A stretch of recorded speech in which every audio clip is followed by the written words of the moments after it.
ఆంధ్రప్రదేశ్ రాష్ట్ర ఎన్నికల్లో కూటమి అధికారంలోకి దూసుకురావడానికి అనేక కారణాలున్నాయి. ప్రభుత్వంపై వ్యతిరేకత కొంత అయితే ఎక్కువ శాతం మాత్రం విన్ కావడానికి పవన్ కళ్యాణ్ గారు కారణమని చెప్పక తప్పని విషయం తెలిసిందే.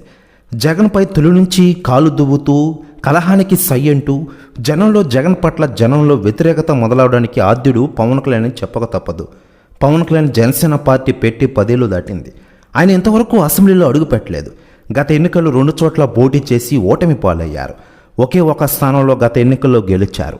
అయితే ఈ 10 ఏళ్లలో 100 ఏళ్లకు సరిపడా అనుభవాన్ని సంపాదించుకున్న పవన్ కళ్యాణ్ ఏపీ రాజకీయాలను వడబట్టి దాన్ని ఒలికిపోకుండా కాపాడుతూ ఇంత దూరం తీసుకువచ్చి జగన్ను అధికారానికి దూరం చేశారంటే అందుకు కారణం ఆయనే. అందులో ఏమాత్రం సందేహం లేదు. ఇక ఇదిలో ఉండగా ఆంధ్రాలో అద్భుత విజయం సాధించిన పవన్ కళ్యాణ్ గారికి ఢిల్లీ నుండి తాజాగా కాల్ వచ్చిందట. దీంతో పవన్ కళ్యాణ్ గారు ఢిల్లీకి వెళ్తున్నారట. తాజాగా అక్కడ మోడీ గారు భారీ సర్ప్రైజ్ ప్లాన్ చేశారట. ప్రెస్ న్యూస్ కూడా తెగ వైరల్ అవుతోంది. కాకపోతే పవన్ కళ్యాణ్ గారు ఈ ఎన్నికల్లో మ్యాన్ ఆఫ్ ద మ్యాచ్ అయ్యారు. పవన్ అనే పాత్ర లేకపోతే కూటమి అనే సినిమా హిట్ అయ్యేది కాదు. మరోసారి ప్రతిపక్షంలో కూర్చోవలసి వచ్చేది. కానీ కసితో ఊగిపోతున్నట్లు పైకి కనిపించినా అన్నింటా తల వంచుతూ ఆయన డైలాగులో చెప్పాలంటే ఎక్కడ తగ్గాలో ఎక్కడ నెగ్గాలో తెలిసిన లీడర్ పవన్ కళ్యాణ్ చెప్పక తప్పదు.